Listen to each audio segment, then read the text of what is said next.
Iginiit naman ni Palace Press Officer Undersecretary Claire Castro na walang kaalaman si Pangulong Ferdinand Marcos Jr. sa umunoy pagtatabi ng 24 billion pesos ng DPWH para sa leadership fund ng mga senador. Kaugnay ito ng testimonya ni dating DPWH Secretary Manuel Bunoan sa Sandigan Bayan na nagsabing nakipag-usap umano sila kay dating Senate President Zubiri para sa pagtatabi ng pondo matapos mabawasan ang budget ng ahensya noong 2023. Ayon kay Castro, kung alam umano ng Pangulo ang naturang usapin, hindi ito mangyayari.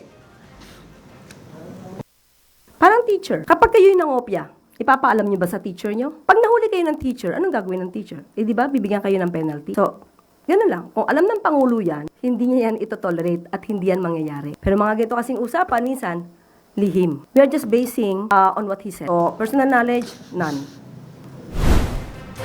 Iginiit ng Malacanang na kailangang maimbestigahan at matukoy ang katotohanan sa likod ng issue.